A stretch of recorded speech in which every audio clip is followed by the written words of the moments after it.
Hello, everyone. Welcome to a very special episode of our podcast. And today we have with us Alex Count. He's an author and he wrote the book Small Loans, Big Dreams, basically talking about Grameen Bank's journey and how the microcredit evolved not only in Bangladesh but also in America. He connects the two worlds, America and Bangladesh, and the stories of people, especially women in America, in Chicago, and in Bangladesh, in Dangail. And he connects the dots between these two countries and people and explains to us what and how small loans change the future and the dreams of people, people who are often disconnected from systems, but they have hope and ambitions. And Alex currently is the chief of the NC Consulting LLC. He's a teacher and he's a writer. And he also founded Grameen Foundation and led it for about 18 years. And under his leadership, Grameen Foundation raised more than $250 million. He has been a close associate with the chief advisor of Bangladesh, Dr. Mohammad Yunus, in his career, throughout his career. Actually, he arrived in Bangladesh when he was pretty young. So today we will hear from his words the inspiration, the aspiration that led him to write the book, which was published in 2008. But then a new edition has just been published, and we have the fortune to have it in Bangla as well, published from UPL, just for the audience for Bangladesh. So today we have with us Alex Count. Alex, how are you today? I'm doing great. So happy to be here to talk to you. Fantastic. And I believe you are coming to Bangladesh in just about 24 hours. That's right. I'll be departing tomorrow evening, and so excited to return. Super, and I'm eagerly looking forward to see you in Dhaka. So I'm Rubaiyat, I'm the Managing Director at Innovation Consulting, and I have with me Jyoti Rahman, my good friend and an accomplished macroeconomist. Jyoti Rahman, how are you today? Good to be here and good to talk to Alex. Thanks, Rubaiyat. Yes. Fantastic. So Alex, you have just published your Bangladesh edition and the 2022 edition of your book, which was published in 2008, Small Loans, Big Dreams. And I have just received the book and I've started to read it, and I've read through it pretty much the major sections. And I was very struck by the point that you raised at the very beginning about Chicago women. And you continue to have the focus on women. Why that focus on women? Why it is so central to your book? Well, when I was studying at Cornell in the '80s, my first fascination was with Muhammad Yunus. I'd been kind of learning about all the different approaches to advancing social change. Many of my students were activists in various ways. I was myself. And at the same time, I right around that time, I saw the movie, Richard Attenborough's movie, Gandhi. And I was so upset that Gandhi wasn't yet still living. I wanted to find a modern day Gandhi, someone with great moral power and vision to align myself with. And when I heard about Muhammad Yunus, I was like, this is the guy. So I started a process of kind of hounding him and approaching him to see if I could become somehow involved with Grameen. And so ultimately I went as a Fulbright scholar after I graduated from Cornell. And the focus on women was really because he was focused on women. When he studied banking, when he studied poverty outside of his classroom in Chittagong University, he came to three conclusions: is that the banking system was anti-poor, anti-women, and anti-illiterate. And so he said, I want to try to experiment with banking that doesn't have these biases, and in fact is biased in the opposite direction: pro-women, pro-illiterate, pro-poor. And so when I came, years later in 1988, I tried to understand why that became such a central part of his strategy. Why, when he started, he said 50% of the loans were to go to women, but very soon he said, no, almost all of them should go to women because they're more they're dispositionally more set up to succeed in a kind of a microcredit environment. They tend to be a little more cautious, a little risk averse, understand that change happens incrementally. They work well in groups.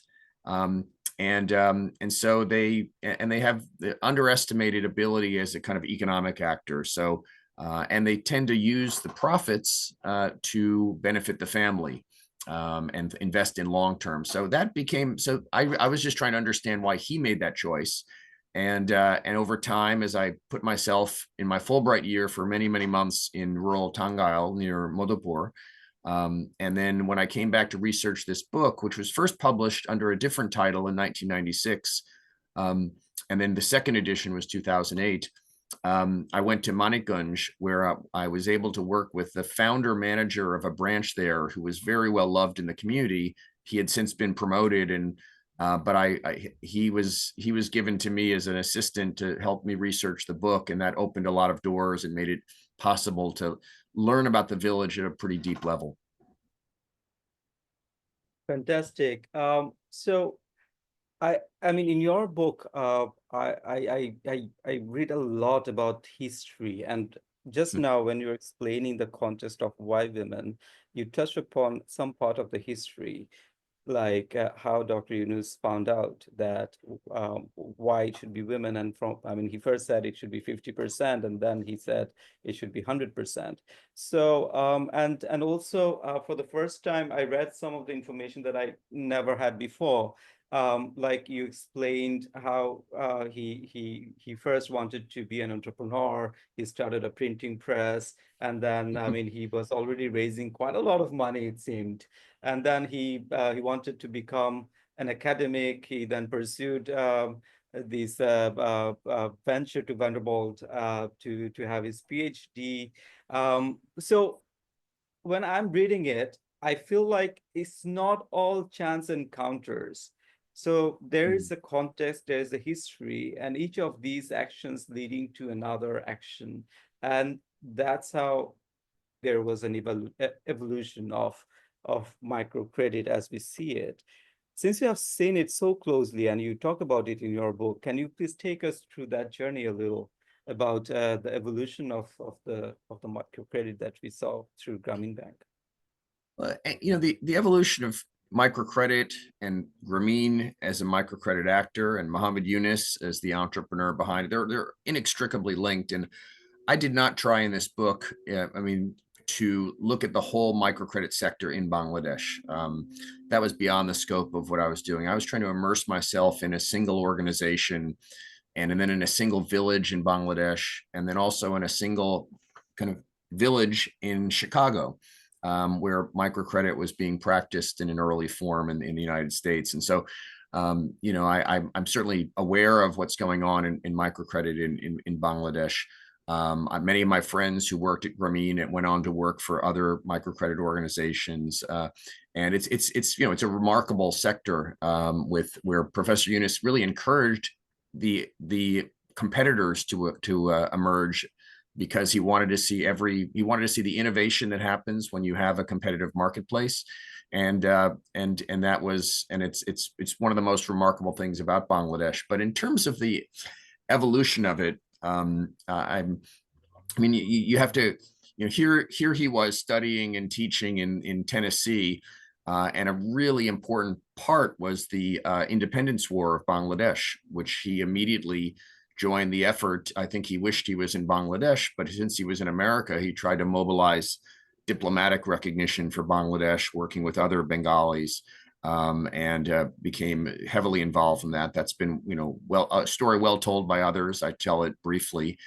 And then ultimately, when Bangladesh won its independence, he moved back. He gave up his life here and came back, and then that became but it became a very empty thing for him to teach, but not, well, first of all, his first job, as you may have noticed, was he was working for the government, but unfortunately, no one gave him any work to do.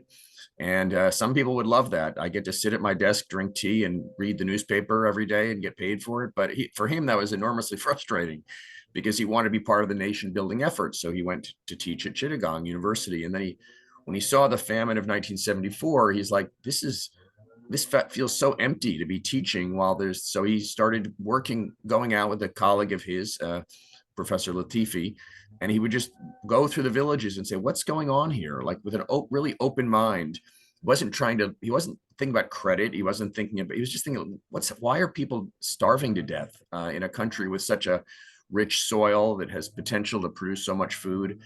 And but then a series of hundreds of conversations, an experiment in an agriculture project, a irrigation project, led him to the fact that credit, affordable credit, and reliable, convenient, affordable credit, especially to women, was kind of a missing link. And then began a series of iterative experiences, and that led him to, and it was always dismissed. He was dismissed as, well, this is just one professor in a village well known to him, so that anything can happen, but it's not really sustainable. And so then he said, well, send me to a place people don't know me. And that was Tangile, and where he opened up, I think, 19 branches. And it was a little rough at first, but it was successful. And then they said, well, and then people said, well, okay, this will only work in Bangladesh, or only work in, and then it's, there's a lack of comprehension, I think, among people like you and I, who are well educated, that we somehow imagine, unless we learn otherwise, that if you don't have education, you're somehow limited to what you can do. And ultimately, he said, yes, there are limitations, but through hard work and through entrepreneurship and with access to capital, you can do a lot. And then what's really great to see is in these villages that I visited, and I go back every few years, is that, yes, this woman, Shanda Rani Haldar, who I just saw a couple months ago, yes, she's still illiterate, but she's a community leader who's been empowered as a Grameen leader, and her son is a professor at a local college. I mean, he's highly educated. And so, it's really the RCTs, which I know we'll talk about, they measure change in what can happen in 12 and 18 months. And you can't really capture a lot in something as complex as poverty. But if you look at a generational kind of time frame, I just see so many Grameen borrowers that I met in the 80s and 90s, and they're doing better. But what's really exciting is that their children are living entirely different lives. Would some of that happen anyway? Probably, but I think not nearly the extent. And so again, you as an economist, and you as can opine on that, but that's my view after spending a long periods in Grameen villages over decades. So actually, in the book, you reveal the layers of transformation of these cases, right? So from having nothing to having a lot, let's say, and a small loan transforming to a bigger loan. So the credit is growing reciprocally, and you explained that. And like you said, there's a lot of misconception from the outside about the microcredit itself, the interest rate, and so on and so forth. And in your book, you also have a very powerful point, which I think you quote Dr. Yunus saying that the interest rate should be much lesser than the profit generated from the businesses, right? So that, I mean, the households are able not only to pay, but also to grow. So I think that is a dynamic that is not very well understood. Can you help us to understand that a little bit from your experience with Grameen Yes. Bank? I mean, what's interesting is that when people look at microcredit, some people say let's say a Grameen Bank, which charges the highest interest rate is 20%. It also charges lower amounts for things like housing loans and higher education loans and so forth. But so the interest rate is between 0 and 20%, depending on the loan. And some people say you shouldn't be charging poor people any interest. And so Grameen is too high. There's another group that says it's too low, especially, and it was because it should be trying to become profitable very quickly. It should make enough profit that mainstream investors will want to put money into it. And Professor Yunus and a lot of the Bangladeshi MFIs tried to take a middle road, saying we want to charge an amount of interest where we can cover our costs, generate some profit, a reasonable amount of profit, so we can have money to reinvest in our operations, upgrade technology and so forth. But people are able to bear this interest, which is similar to a rate of interest that a American middle class person would pay on their credit card loans if they have any. So credit card balance is comparable, and over time, the organizations, Grameen and its many kind of imitators and other competitors in the market have been able to charge interest 20% or higher, but still a reasonable amount, affordable amount. And the other thing they do is they provide credit. The studies of the economic lives of the poor and that have been done is that one of the most important things is to be able to access credit in a kind of reliable way, in a way that it's not dependent upon you calling in favors from friends and family and leading to kind of social obligations on your side. The dependability and reliability of credit is probably more important than the cost. And that's where really well-run microfinance organizations in Bangladesh have really got that down to a science, and people trust them. And as a result, they're very loyal to whatever microcredit program they borrow from, and it helps them kind of plan and organize what can otherwise be somewhat chaotic lives in the economic and social spheres. And that's why I think the early studies of microcredit in Bangladesh were so positive. And you also explain the nuances, like, I think if I'm not wrong, you talk about 50 pages worth of let's say, assessment of each borrower, right, done by an intern or a trainee at Grameen Bank, and there are pages Yes. and pages of all of these evolution of the borrower, but also the timeliness of the credit, how when it is provided, how it is provided. But there were also critiques like the collectors were probably too harsh, and I think what I read in your book is that Dr. Yunus also became wary about it, whether the collection system was too harsh, and there were certain amendments made eventually. Can you highlight those amendments that were made? Sure. Let me go back to the 50-page thing, because I do want to mention that briefly.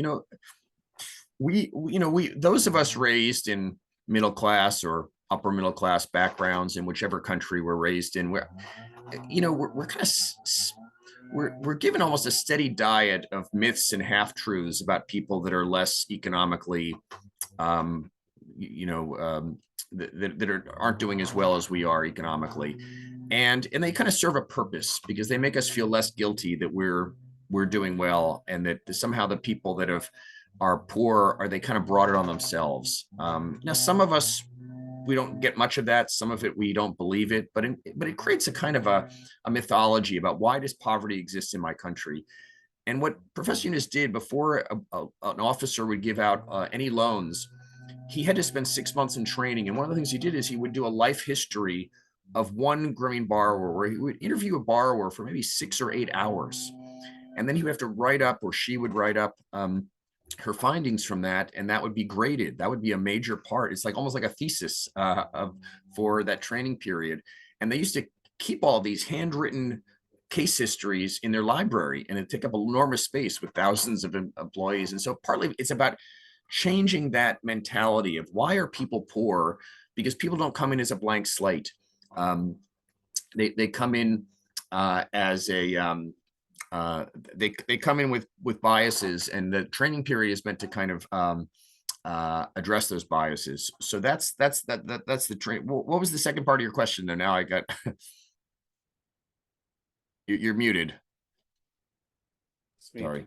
So yeah, so those life histories, what I was saying is that, so there was a, let's say, deep reflection from Dr. Yunus too about the harshness of the collection system. Oh, yes, right. Amendments made to the systems and evolution to the microcredit model as well. So no, that's a really important point, and I know is your main question. I just forgot about answering the preliminary one. So, what Professor Yunus, he wanted to create a socially progressive kind of lending system, but he also wanted to have high standards.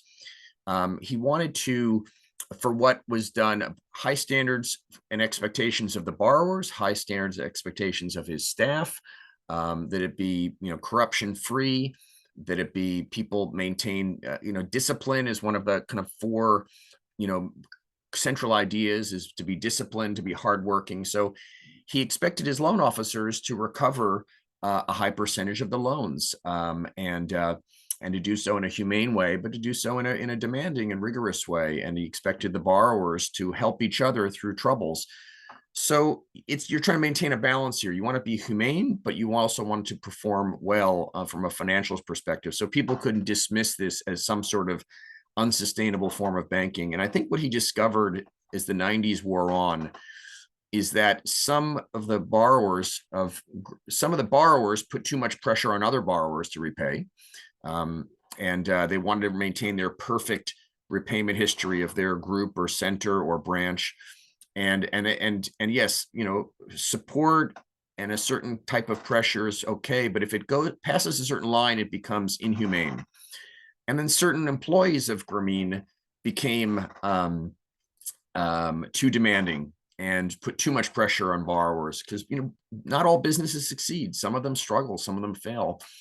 And so he saw this, that there was an inherent tension in the Grameen Classic system that he designed in the 70s and made modest changes to over the course of the 80s and 90s. But he became dissatisfied with that. And so he created something called Grameen 2, or the Grameen Generalized System, which was basically a way to take the pressure out of it. So you allow, first of all, it encouraged savings much more, and many more very good savings products. And that's another aspect of it. But the one that was probably most impacted the day-to-day lives of borrowers was that he said that if you get in trouble paying your loan, if you make it very easy for you to reschedule that loan, turn a 1-year loan into a 2 or 3 year loan. And so you make small payments that you can afford, and then ultimately you can get your capital replenished. So the idea that if you fall behind, then everyone is worried that it's going to impact how Grameen views that group or village or branch.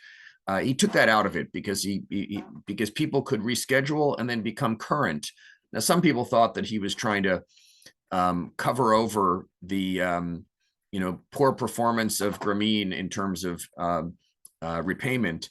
And there were some problems in the late 90s, mostly related to floods that hit the country in 98 and around that time. But some of it was the old Grameen system was starting to just not perform as well. And in fact, maybe they were even falling behind some of the competitors.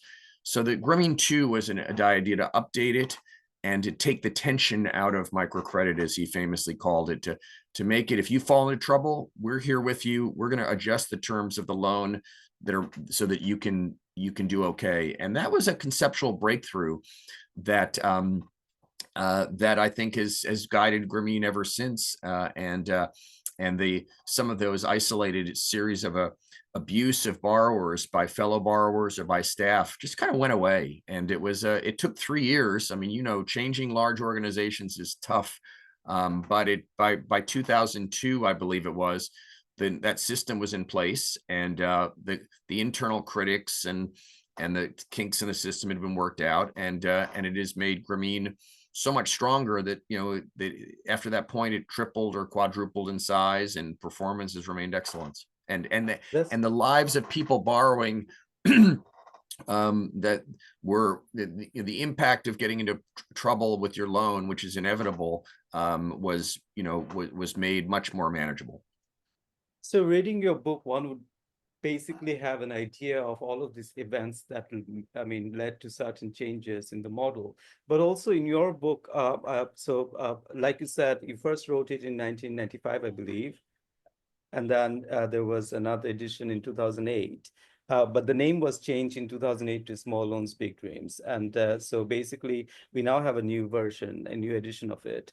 And you explain in your book why you felt the need, first of all, to make a new edition. And then there was a very interesting event that led to the Bangladesh edition, which I will come later. But Jyoti Rahman is deeply listening to you, so I'll connect him now to the discussion. And so one part of your book basically talks about let's say, the fact that there were lots of critics about the evidence and impact.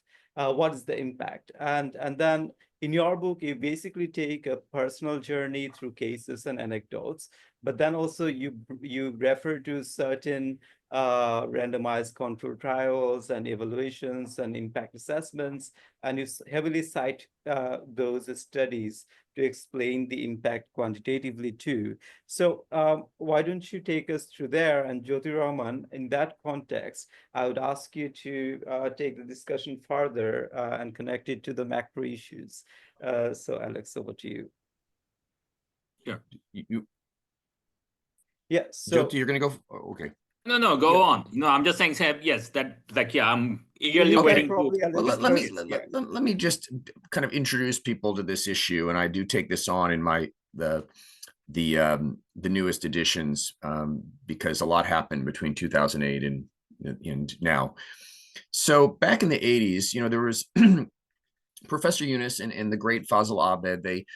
They kind of convinced the donors to really like let the social entrepreneurs take the lead and to get kind of hands off in providing aid. But part of that whole, and that was a revolutionary thing to begin with. But then people say, well, we want to see what the results are. And so one of the early studies of Grameen was done by a great man I met several times, Mahbub Rahman, who's at Bangladesh Institute for Development Studies at the time. Later, he went on to IRI and BRAC and different places. And he found very positive impacts. There were some assumptions he made that some economists, questioned, which he was, open with. He just said, I had to make certain assumptions, but showed very positive results. And I think the donors were like, okay, we took a hands-off view. We just got together and collectively put a bunch of money into Grameen, but it's doing well. Then a guy by the name of David Gibbons came up and he did his own study up in actually Tangail in the early 90s. And it also showed very positive results on poverty reduction and other things. But people said, oh, these are not valid because they're not peer reviewed. They don't meet the highest standards of research. So then World Bank groups kind of came in for for a long time, and they did studies in the early 90s, and then came back in the late 90s, and Shohid Kondakar and Mark Pitt, and they came in and they did this kind of quasi experimentation type of model using advanced economic methods to both look at what happened to people and what would have happened without the microcredit. And that similarly showed very positive results about Grameen, BRAC, and one other program that they studied. And then kind of offshoot studies looked at the women's empowerment issue, and it was also very positive. And so, you'd think that people would say, gosh, all these various studies seem to show that this thing works, at least in Bangladesh. And if we can get at why it works, we could see about applying it in other countries and other markets and adapt it. But I think the Academy decided that they wanted to debunk these studies, and a years-long effort to show that the Shohid Kondakar studies were somehow flawed. I don't know econometrics and various disciplines enough to know whether their critiques are accurate, but why they spent so much time on that, I'm still not sure. But then they said there's a superior method of evaluating things like microcredit, which I think has more limitations than they often realize, the RCT, but it is a powerful method, no doubt. And they began studying some programs that weren't, with one exception, weren't really thought of as like well-run microcredit programs in other countries. And what they found is they found that they found that it had benefits for their clients, for the microcredit borrowers, but they would always be very quick to say, but they were modest benefits. They weren't like breakthrough. They weren't borrowers who typically 10 to 15% of the borrowers achieved rapid progress, but most of them achieved incremental progress. But because I think they wanted to be seen as overturning past studies using their methodology, they said that this kind of showed that microcredit failed. And I thought that was an amazing kind of take of kind of putting a spin on something like people do in politics, where they take anything that a politician does they're running against and make it seem negative. And incremental progress across tens of millions of borrowers even if that's all you're doing, is quite incredible. And especially if you're not really studying the very best microcredit programs, and then you're saying that yet on average, very few people are harmed, and most people benefit at least a little, and some benefit a lot. I'm like saying this is now more positive, but there was a concerted effort to kind of emphasize the negative of these studies and to turn what I thought is kind of modestly or not so modestly encouraging data into actually bad news. And I thought this was fundamentally wrong. So I spoke up about that, and I'm not sure how many people paid attention, but I raised that point in my book, and I've been raising it for years, especially when I was running Grameen Foundation. No, thanks, Alex. This is one of the things that I had always found quite fascinating about the way some of these RCT type, randomized control trial type studies, where sort of, particularly in the popular media, the way it was spun that, hey, look, sort of RCTs prove that microcredit doesn't work. I mean, I think, like, well, if I'm to be cynical, I could probably say that, hey, look, there's probably a bit of media politics going on here, in that, sort of back in the 80s and 90s, microcredit was a new thing, and sort of the media found, hey, like, this is a super fantastic idea, and let's hype this up. And then, like, the media then swings completely the other way. Oh, like, sort of this is not going to work, and so on. But leaving that aside, so my take on that literature, as you said, is that, look, if I find that something doesn't harm anyone, and for a whole bunch of people it makes life somewhat better, and for some people it makes life a lot better, I mean, sort of, most people would probably think that that's okay. That's actually a good thing, right? Very few things in social science would be something that would make everybody's life greater with a single hit. I mean, like, sort of things like that. If things like that existed, then the world would be a much better place. I mean, like, the world is a complex place. If we think that, okay, sort of, everyone's life can be changed dramatically by one intervention, well, look, I mean, like, yeah, microcredit doesn't work. But is that the right metric, to ask? On that, so I had another observation that I would, sort of ask you to think about, or ask your reflections on. I had two observations, so maybe one at a time. Okay. So one is just going on the results of those RCT type things. Even when they said that things didn't work, a lot of them said that, well, like, sort of, people didn't really become entrepreneur.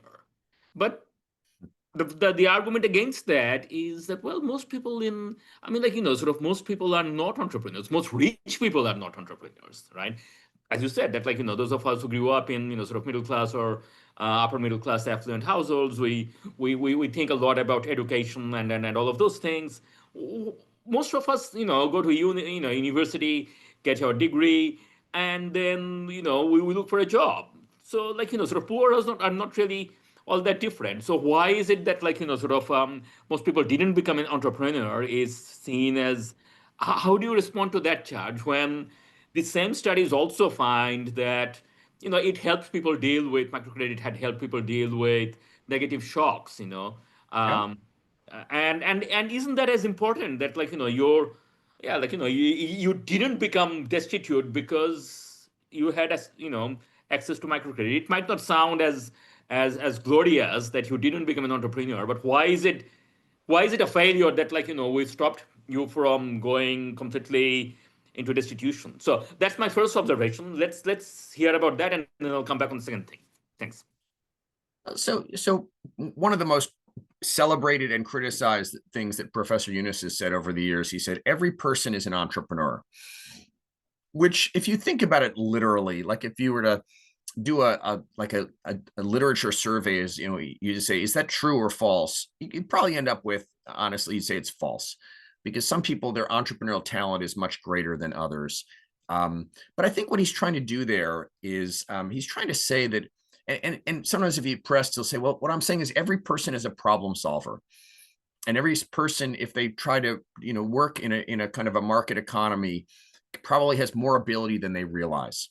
And he's also trying to point at people saying, you're out there looking for a job, and did you ever think of creating your own job?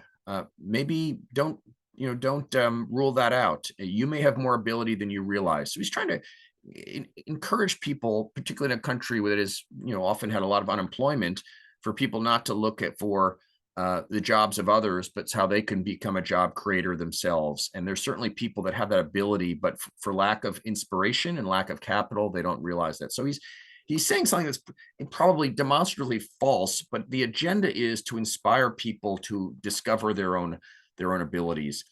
And I think what you find, the second thing I would say about this is the findings, again, outside of Bangladesh, where I don't think microcredit is practiced as efficiently and effectively as in Bangladesh. Bangladesh has become known as kind of the Silicon Valley of social entrepreneurship, and justifiably so. It's one of the things the country can be most proud of. But if you look outside, if you look at these studies that have been done in other countries, so 10 to 15% of the microcredit borrowers do really, really well. So those are your entrepreneurs. Those are people who either started or expanded a small business, and credit really helped them supercharge their entrepreneurial ability. So okay, but then let's look at the others. So the others are people with limited entrepreneurial ability, but they didn't have any really alternatives. There weren't enough jobs. There wasn't a social safety net. And honestly, what are your alternatives? It's to work for yourself or to starve in that case. And so you say, okay, for those people, can they turn their limited entrepreneurial ability as into something better than they have, something that it maybe was not going to get them out of poverty, but it's going to put them stabilize them and put them in a position to get their children out of poverty, get their children educated. And again, you can minimize that. You can spin that in a way that's a failure. But I look at that as a big success. And that's going to affect a lot more people. That's more like, 60-70% of the borrowers of microcredit, limited entrepreneurial ability, but within a supportive structure with reliable access to capital and affordable access to capital, probably less affordable than it is in Bangladesh, but still affordable. People can make progress. Because change in most cases is incremental. Like I didn't used to be a very patient person. And over the last 20 years, I've tried to become more patient. And I was, in any given year, you're looking like Alex isn't really more patient than he was last year. But if you look over 10 or 15 years, people have known me, they're like, oh, Alex is a more patient guy. And that's how change happens in societies. And I believe in people, in countries, in villages. And so microcredit for those with limited entrepreneurial ability became the kind of lubricant to get that process of positive change moving faster. And really, how dare the academics and really more their PR firms who title press releases saying microcredit fails to deliver transformative change, right? The operative word there is failure.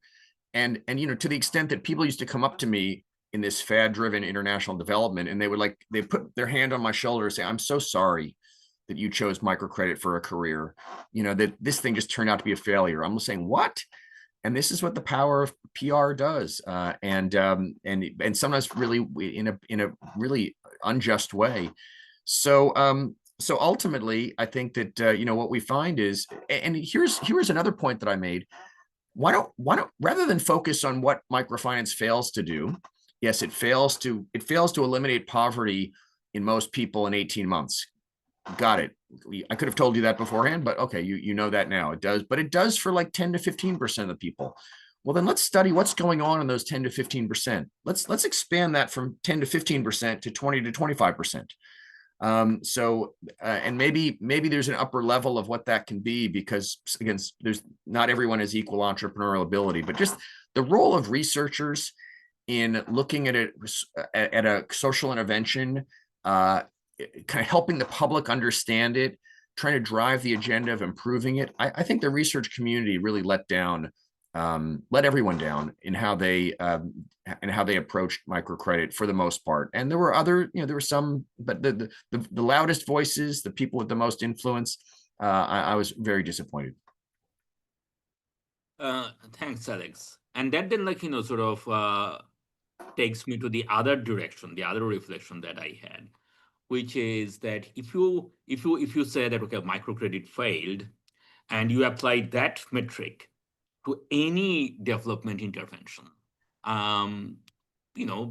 chances are, and in fact, when people have done that for whichever intervention you could think of, such as pills for malaria or vegetables at school or sort of mosquito nets or sort of or saline and against diarrhea or the health interventions, education interventions, gender interventions, safe water wells, and anything that you can think about.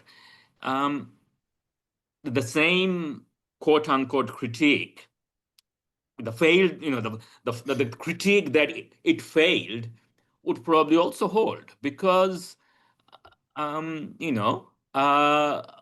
has not been eliminated, and many countries in the world did not go from being desperately poor to not being desperate. Problems exist, these things exist, and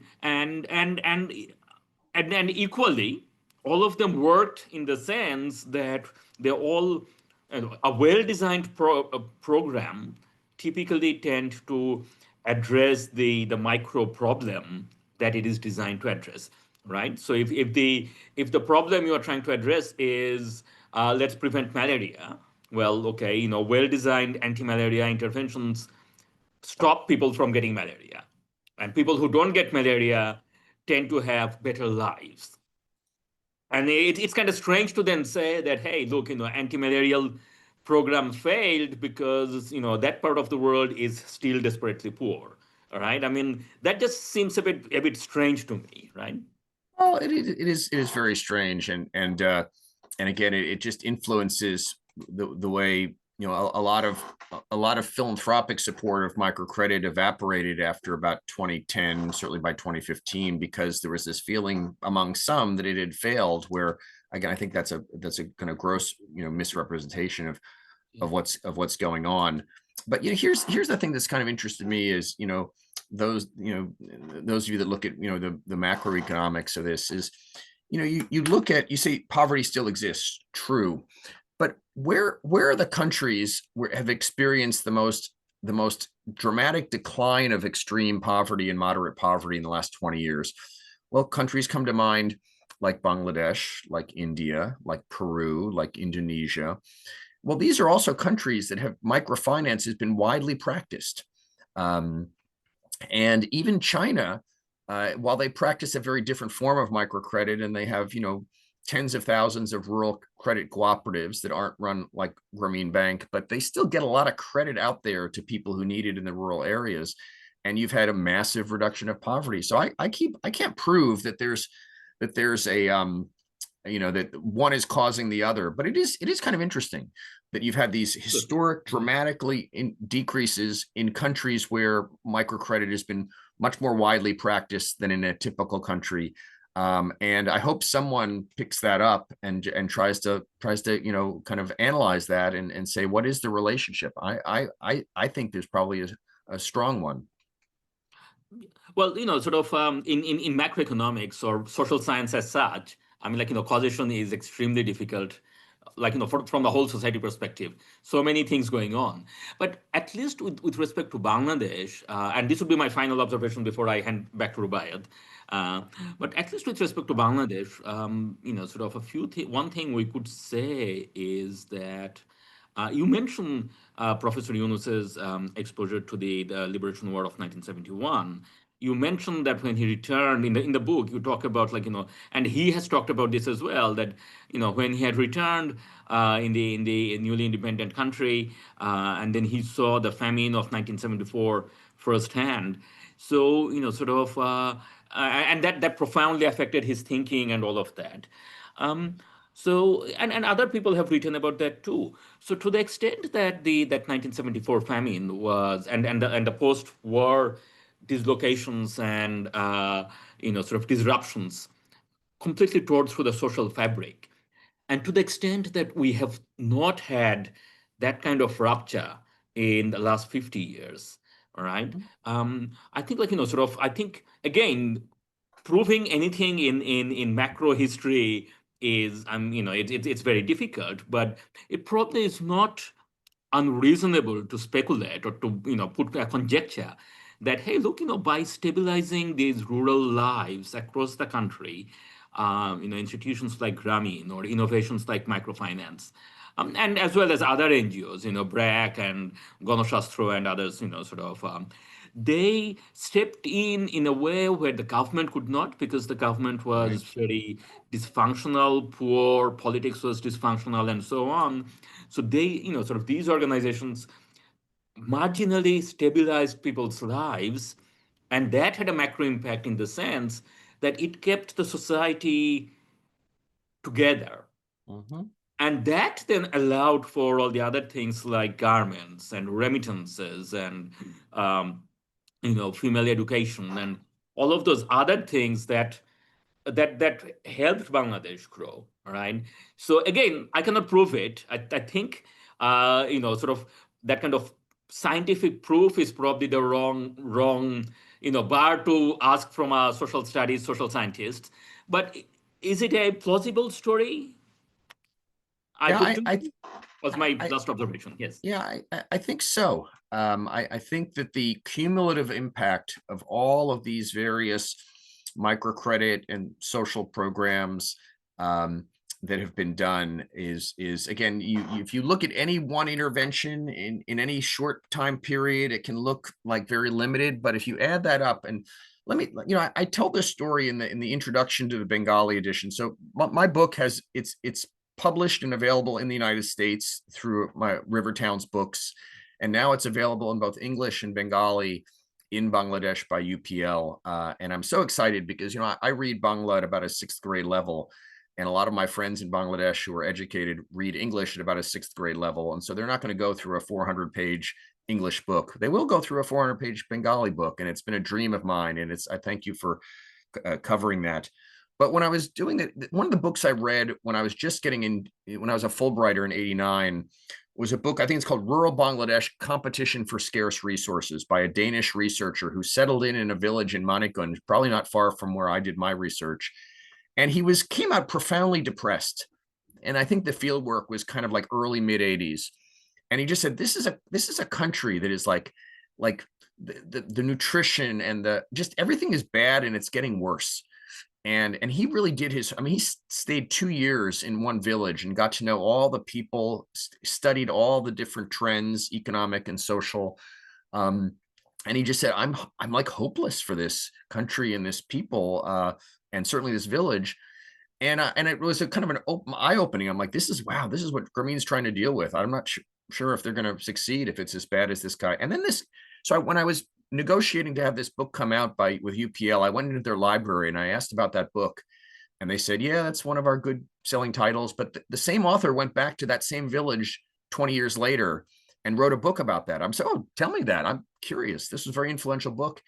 And basically he went back to that village and he said, you know what? This thing turned around. Like, this is so much better. I like he was honestly like, I would not have predicted this. So then he's asked, and he visited the old Matbar and the old this person, that person. They were all older. The kids were and he said that the single biggest thing why he didn't say they were perfect, but the single biggest thing that helped this village turn around was microcredit, especially as provided by BRAC and Grameen in that particular village. And this experience of money lending, which helped trap families in a perpetual debt cycle with wealthy families, was almost gone. And not only that, but people had really invested in their businesses and education.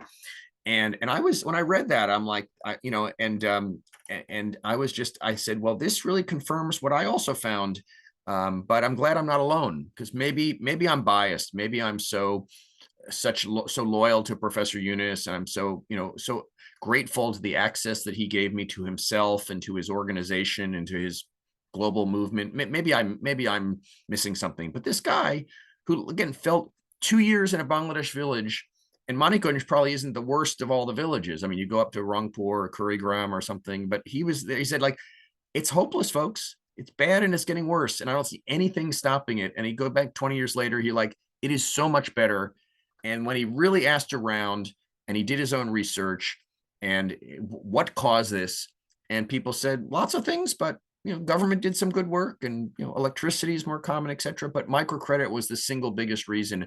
And I said, I have to agree. And it didn't happen overnight. It's that incremental thing, but you add those things up over 20, 30 years. And then you can think about what would have happened without it. You say the social dislocation, the social unrest, the revolution, what didn't happen for the 50 years, as you mentioned. Again, I think starting in the early 80s, this thing of microcredit came in, and it gradually, slowly, sometimes invisibly changed a lot. Indeed, fascinating. So I was deeply listening, and some reflections too, like I work on malaria in Nigeria. So when Jyoti was talking about all those, I was connecting microcredit, malaria, and all over the world that I work in. So, but one interesting point here is that for us practitioners is we go back over and over again to the same places, even though we travel around. And then we see the changes in the people, in the households, and in the villages, and in the areas. And I myself have seen transformations. And one of the works that I have been doing for the last 1 decade is taking let's say, case by case. So I have been doing cases. So I take an approach to map out the transformation of a household, and over the years, what led to what and what happened. So in a 5 years time frame, and if one goes through the cases, you'd be amazed to see how people take control of their lives, and within 5 years, how much changes can happen, and in some cases, even within 3 years. And it led me to, I mean, some of my findings from early 2014 eventually led us to classify the poor that we target through early stage microfinance programs these days into 3 categories. We are saying the first category is progressive poor. So they're still below the poverty threshold, but these are those that you're saying as highly entrepreneurial, and they have a little bit of resources. So a little bit of microcredit helps them to graduate very fast and transform their lives. And then we have those who are in the middle, like transient, and they're not yet very progressive, but let's say a little push, and they do also do wonder. And then we have people who are very, very vulnerable. And these are typically the households that I've found who, let's say, belong to the marginalized communities, the divorcees, the widows, and the old age people. And we eventually found out that they require social safety net, government support, asset grant, and so on and so forth before microcredit can help them. So basically, while I was listening to both of you, I was going through these reflections too. One must understand that our understanding of a system and a situation is always time bound, and it is always evolving. And as such, let's say what we know as true now changes over the time with the realities. And therefore, not a single model that we have applied in the field have been static. These have all evolved over time. And microcredit too has evolved a lot. Yes. And actually, in your book, you only focus on Grameen Bank's part, but there's so much even beyond Grameen Bank. So that is happening, which you, of course, within the small space, I mean, 450 pages, still not small, but but you cannot, right? Well, ultimately right. I mean, I think the advent of PKSF was such an important part of helping grow a whole industry. Otherwise, it could have been kind of an oligopoly with, BRAC, ASHA, Grameen, Proshika when it was around. But the idea was, let's create a thriving industry. And Professor Yunus was at the heart of that, right? I mean, it was bad business decision for Grameen maybe, but it was a good decision if you're trying to build the world's most vibrant microcredit sector. And you see what I was trying to do. One of the things that's remarkable about Professor Yunus is he welcomed me to Bangladesh at age 21. Is he first of all gave me unlimited access to him, and has done that almost pretty much ever since. So my book, probably the third of it that it deals with him, is the closest thing there is, I believe, to a proper biography of him. Now he's written his own memoir, but like a third person, like trying to kind of make sense of his life. I hope a proper biography comes out, but I think this book, the part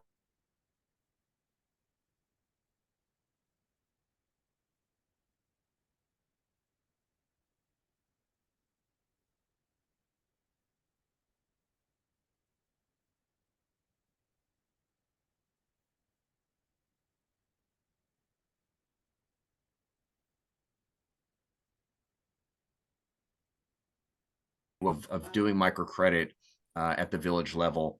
And so I spent a lot of time initially in Tangail, and then much more time in Manikganj. And so in the book, rather than try to look at the broad sector and, this organization is innovative this way, I wanted to look in one village, one MFI, and go deeply. And I got to know people, and I got to know their children, and I got to know which ones had good senses of humor, and which ones were like expert net makers, and which ones were like not so good net makers, but they still could make a living from it. And all the politics and controversy and ups and downs. And I really wanted to go deep in one place, kind of like this guy Eric Jansen did, but within where the focus was what is Grameen doing here? And the loan office, the bank workers, or what they call center managers, some were really good, some were kind of mediocre.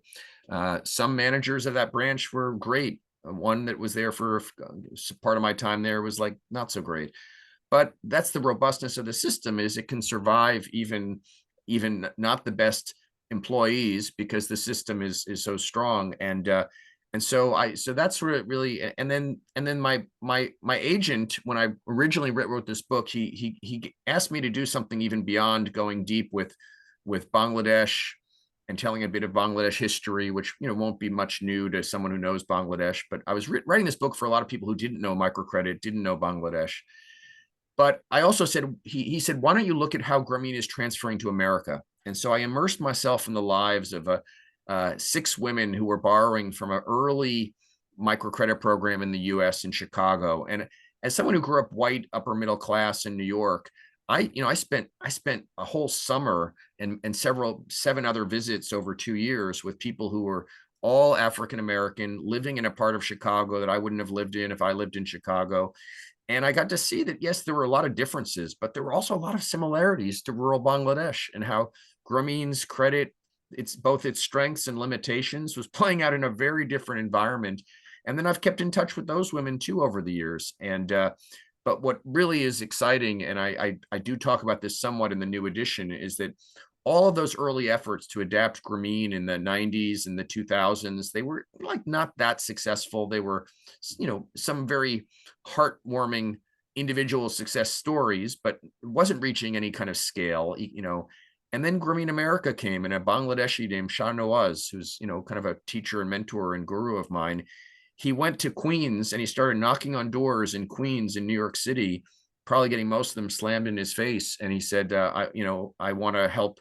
I want to give out loans here to people who need it. And they've built this amazing organization called Grameen America, which is currently lending $1 billion a year to more than 200,000 borrowers, all of whom are women, and most of whom are from are Latina, are immigrated from Latin America at one point. There's some that are of different races and ethnicities, but it's the most amazing story of taking a success model from Bangladesh, and it took a long time, but finally people figured out how to make it work in the US context, and it's working beautifully. And it is one of the most powerful forces of grassroots economic empowerment that has been around in decades in the United States. And it all comes from Bangladesh, which is contributing contributing to the world in so many underappreciated ways, whether it's UN peacekeepers, whether it's manpower, or whether it's microcredit, that I just think is a great story that I'm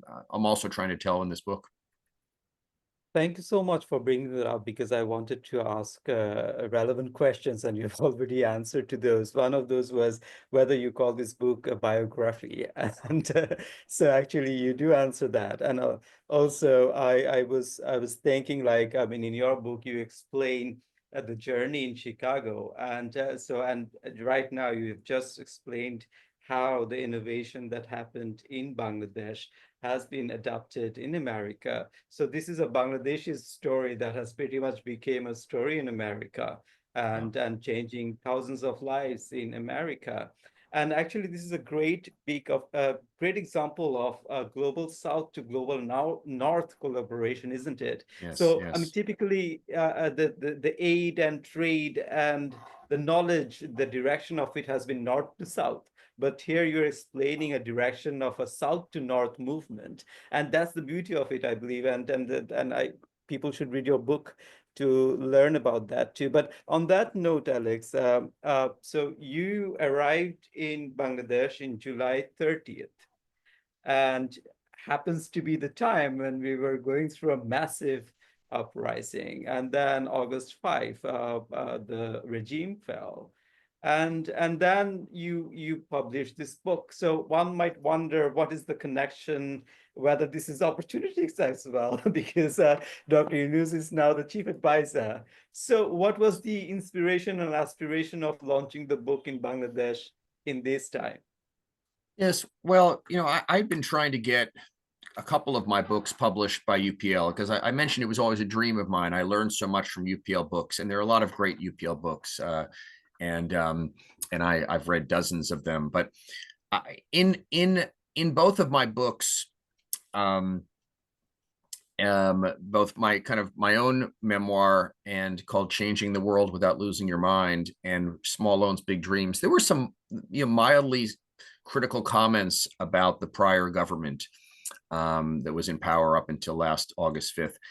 And the publishers didn't feel confident to publish my book because of those comments. Now, I was critical of lots of people and lots of organizations, and but they felt that the sensitivity was such that, but on, I think it was August 6th or 7th or maybe whatever, I got back in touch with the UPL and I said, UPL, there's been a change in government. Would you be open to publishing my books now? Because I've been talking to them about it for years. And they said, well, maybe yes, maybe finally we're open to it. And so it just, a door that I've been knocking on for a long time finally opened.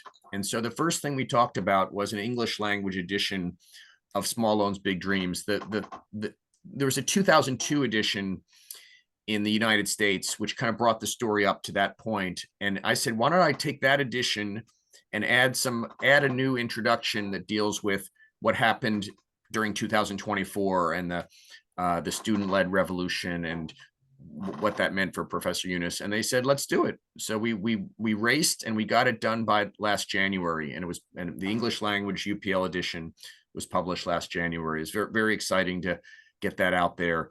But again, as I said, so many people I know that I want to hear the Grameen story, because Grameen is known, that the breadth of knowledge of it is quite extensive in Bangladesh, but the depth is not there. People don't know the history.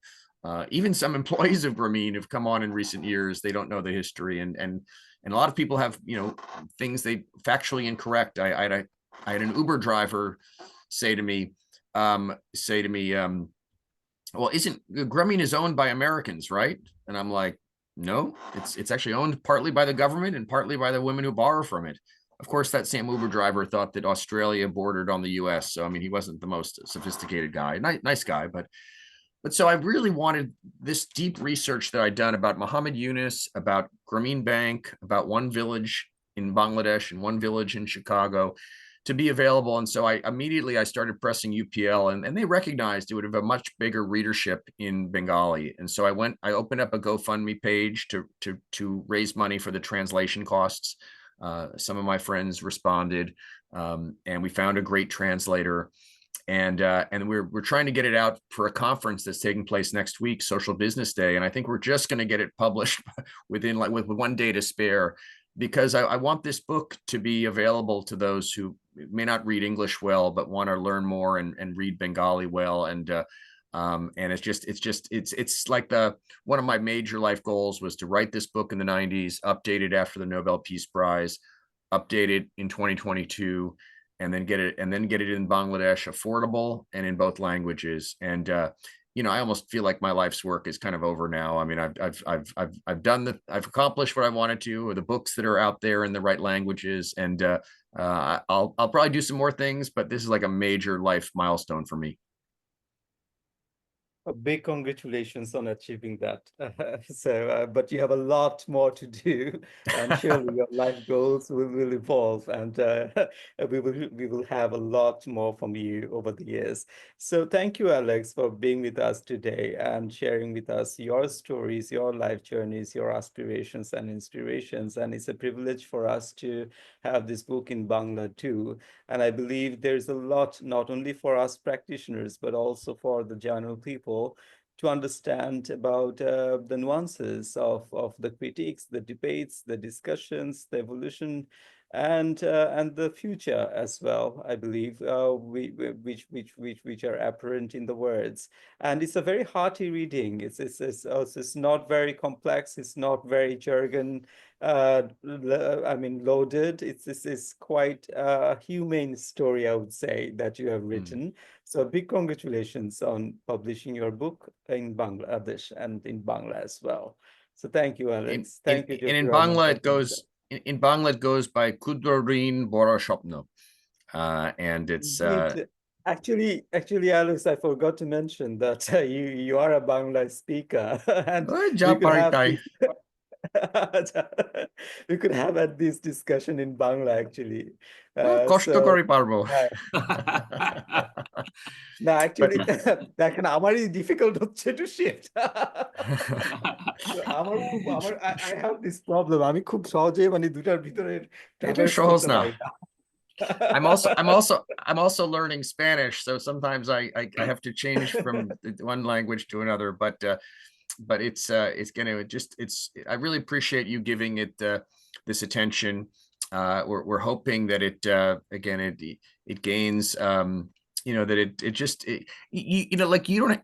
I'm an American. Like one of America's contributions to the world is, you could say, like jazz or blues, certain musical genres. Now, I don't have to be a music expert to appreciate that as an American, we contributed this thing to the world, and I enjoy it, and other people do too. Well, microcredit is one of Bangladesh's contributions to the world, and I think every citizen of Bangladesh should be aware of one of its great contributions to the global community and take great pride in it. Indeed. We all should. So thank you, Alex. Thank you, Jyoti Rahman, for the lovely discussion today. যারা শুনছেন, আমার মনে হয় যে আপনারা খুব enjoy করেছেন, এবং অ্যালেক্স আপনাদের জন্য এবং আমাদের সবার জন্য তার বইটি বাংলাদেশে নিয়ে এসেছেন বাংলা ভাষায়।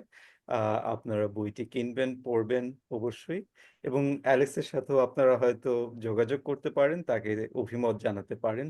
অ্যালেক্স আমাদের বাংলাদেশেরই একজন, এবং অ্যালেক্স যেটা বললেন যে মাইক্রো ক্রেডিট বা ক্ষুদ্র ঋণ বাংলাদেশের থেকে পৃথিবীর জন্য একটা উপহার, তো সেটা নিয়ে আমরা গর্ব করতেই পারি। এবং সেটা শুধুমাত্র ডক্টর ইউনূসের অবদান নয়, আমি বিশ্বাস করি ডক্টর ইউনূসও বিশ্বাস করেন যে অ্যালেক্স এবং তার সহকর্মীবৃন্দ এবং বাংলাদেশের মানুষ তারাও ক্ষুদ্র ঋণ এবং এর কারিগর, এবং সেই হিসাবে এটা আমাদের সবার এবং আমাদের সবার গর্বের। আপনাদের সবাইকে ধন্যবাদ আমাদের শোনার জন্য। ধন্যবাদ। Thank you. বাই।